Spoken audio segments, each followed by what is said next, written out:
So I want to talk to you about 3 easy points you can do when you're not feeling creative. Now, I'm Andy Fenter. I'm a mommy, I'm a wife, I'm a business owner. I've been teaching creativity classes for 17 years. And I just want to share these quick few points with you if you're really not feeling creative.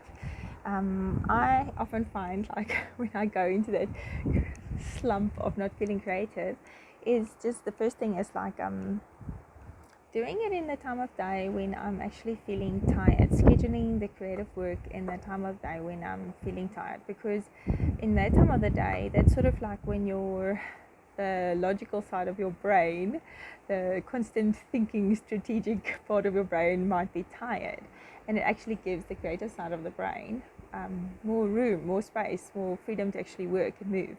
And then you come up with better creativity in those times. And so instead of scheduling the creative time for the times of the day when you're really awake and focused, like maybe you're a morning person or you're a night owl, don't do it in those times. Schedule the creative part of your day for the times when you're feeling tired. And the second thing is to make time for the tedious jobs, or the like autopilot, the ones with low energy, low skill required.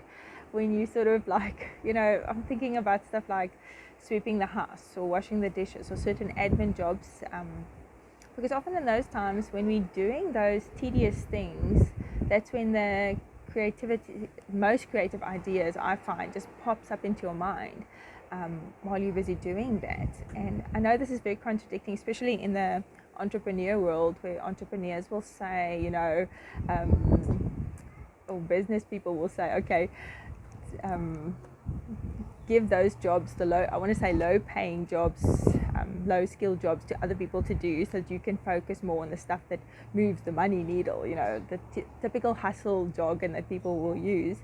But actually, by doing that, sometimes the flow, the creativity, the places where we actually find the most creative ideas while we're doing those tedious things, we miss out on it.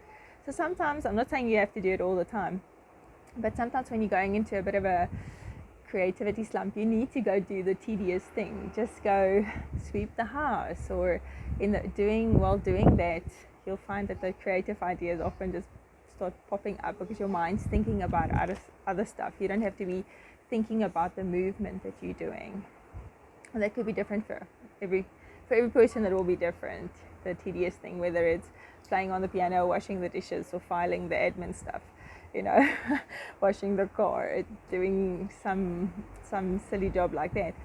And the last thing I want to say with that is sometimes just making the me time moments. Now, I know I often talk about this, making the me time moments, and we often put that on the shelf and leave that aside. We don't want to do that when we're feeling we have to hustle, we have to get stuff done, and we're frustrated because we're not feeling creative. But actually just sitting down and connecting with your heart, whether you're just cutting and sticking pictures from a magazine and doing that's actually so therapeutic.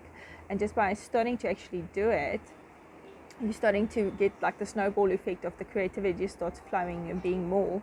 Just by taking that 10 or 15 minutes, or just taking your art journal and paging through the images you've already created, connecting to the emotions of those things, we actually start to just get the spiral going in a different way, and helping you to reconnect with the creativity that's inside of you again, because we are all creative beings. We have the creativity inside of us, but sometimes we're just not tapped into it, or our attention is with other things. The typical hustle.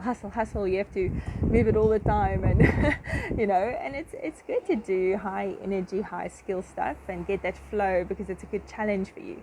But it's also important to sometimes just make time for the opposite, and to enjoy that little bit me time moments. So I hope that helps you if you're feeling that you're uncreative, just to spark it again and get it going. And if you want to know more about why the art journaling method works so well, and why it works with your brain so well, you can just comment me below, and I'll send you a link for some free training on that.